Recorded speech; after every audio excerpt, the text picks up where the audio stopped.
العليم من الشيطان اللعين الرجيم بسم الله الرحمن الرحيم الحمد لله رب العالمين والعاقبة للمتقين والصلاة والسلام على النبي الأمي المكي المدني العربي الهاشمي سيدنا ونبينا أبي القاسم محمد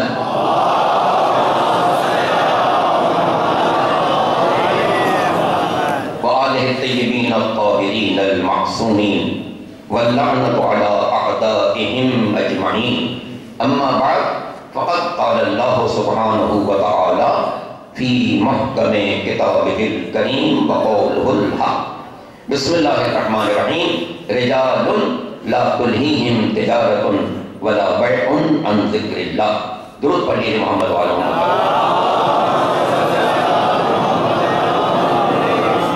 میں سب سے پہلے تعزیت پیش کرتا ہوں عالی جناب سکندر شاہ صاحب کو، ان کے برادران کو، اہل خاندان کو، علماء کرام کو، ملت جعفریہ کے تمام افراد کو، مومنین مومنات کو کہ گوہر نایاب تھا جو ہمارے درمیان سے اٹھ گیا. ظاہر ایک مفصل خطاب آپ کے سامنے قائد ملت جعفریہ علامہ سید صالح علی نقوی صاحب دامہ مجدود خطاب فرمائیں گے. میں چند باتیں آپ تک پہنچانا چاہتا ہوں. ہمارے برادر عزیز حجت الاسلام علی جناب مولانا شبیر مصری صاحب نے بڑی خوبصورت بات کہی کہ میں قائد اعظم کی نسل سے ہوں، اولاد میں سے ہوں. یہ بہت اچھی بات ہے. میں اس حوالے سے ایک بات عرض کرنا چاہتا ہوں. جس طرح قائد اعظم کی بصیرت نہ ہوتی تو بر صغیر کے مسلمان ایک پلیٹ فارم پر جمع نہیں ہو سکتے تھے.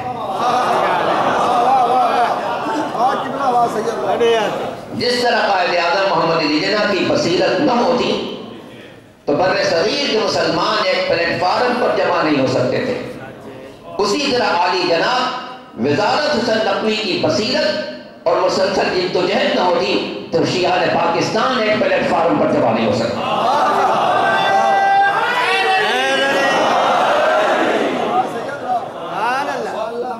وزارت صاحب کو اللہ نے غیر معمولی بصیرت بھی عطا کی تھی، شجاعت بھی عطا کی تھی، کام کا ہنر بھی عطا کیا تھا، اخلاص بھی عطا کیا تھا.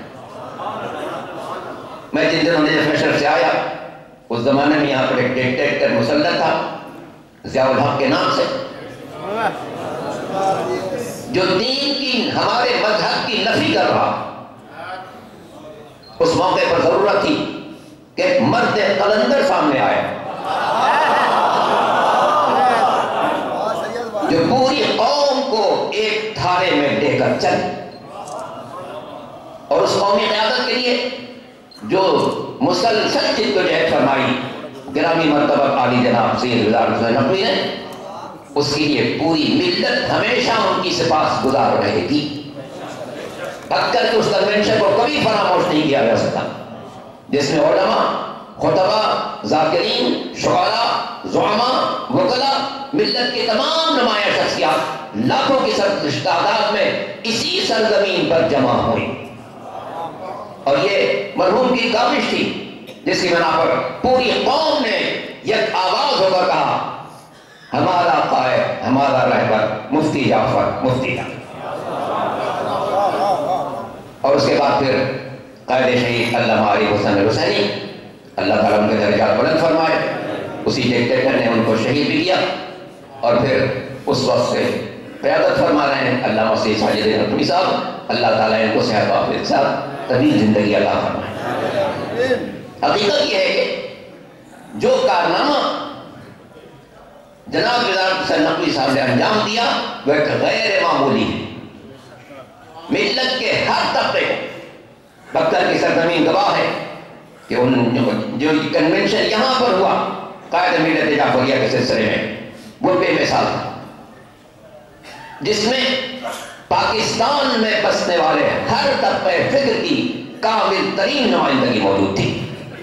اور یہ سب ذاتی جدوجہد کا نتیجہ ہے.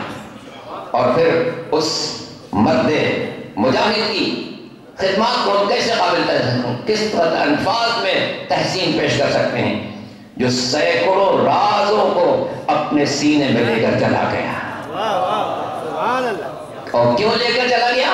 امت کی وحدت کی خاطر.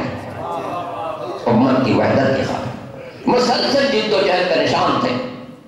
کیونکہ حضرت علامہ مفتی جعفر حسین صاحب نے سندھ کی ذمہ داری مجھ پر عائد کی تھی، اس لیے مجھے مفتی صاحب کے ساتھ ہر جگہ جانا ہوا. اور مفتی صاحب کے جو قوت بازو تھے، قانونی مشیر بھی تھے، دست بازو بھی تھے، مخلص بھی تھے، اور جد و جہد کا نشان بھی تھے، وہ عالی جناب سید وزارت حسین نقوی تھے. اور میں جب بھی بکر میں آیا میں نے کوشش کی کہ میں ان کی زیارت کا ضرور شرف حاصل کروں، اس شخص کی زیارت کا شرف حاصل کروں جس تاریخ تھا ملت جعفریہ کی سربلندی کا. ملت جعفریہ کی سربلندی کی جو تاریخ مسلسل تھا، جس کے جد و جہد تقریباً نصف صدی پر محیط ہے. اللہ تعالیٰ ان کے درجات بلند فرمائے اور ہم سب کو اس راستے پر چلنے کی سعادت نصیب فرمائے جس راستے پر عالی جناب سید وزارت حسین نقوی چلے. قرآن نے کہا کہ رجال لا تلہیہم تجارت ولا بیع عن ذکر اللہ. کچھ ایسے بھی لوگ ہیں، کچھ ایسے بھی لوگ ہیں جنہیں نہ کاروبار حیات روک سکتا ہے نہ دنیا کی مشغولیات روک سکتی ہیں اس راستے پر چلنے کے سے جو خدا و رسول کا پسندیدہ راستہ ہے. ذکر خدا سے نہیں روک سکتے، ذکر رسول سے نہیں روک سکتے، ذکر علی سے نہیں روک سکتے. جس طرح سے جب بھی بکر کا تذکرہ ہوگا تو قصر زینب کا تذکرہ ضرور ہوگا. اور میں نے گزشتہ دنوں یہ بات یہاں پر عرض کی تھی کہ اگر آج دین زندہ ہے تو کربلا کی بنا پر، اور کربلا زندہ ہے تو ثانی زہرا جناب زینب کبریٰ سلام اللہ علیہا. ملت جعفریہ کی تاریخ جب بھی رقم کی جائے گی، عالی جناب وزارت حسین نقوی صاحب کی خدمات، ان کے خلوص، ان کی جد و جہد، ان کے بصیرت کو شیعہ پاکستان نہ صرف آج بلکہ ہمیشہ خراج تحسین پیش کرتے رہیں گے. اس دعا کے ساتھ کہ مالک دو جہاں عالی جناب وزارت حسین نقوی صاحب کی قبر پر مسلسل اپنی رحمت نازل فرما، ان کی تمام خدمات کا انہیں بہترین اجر و ثواب عطا فرما، انہیں جنت الفردوس کی نعمتوں سے سرفراز فرما. ان کی اولاد سکندر شاہ، ان کے برادران، اہل خاندان، قرابت داران، علماء ملت جعفریہ اور تمام افراد ملت جعفریہ کو اس راستے پر چلنے کی توفیق عطا فرما جو علی اور اولاد علی کا پسندیدہ راستہ ہے. والسلام علیکم ورحمۃ اللہ.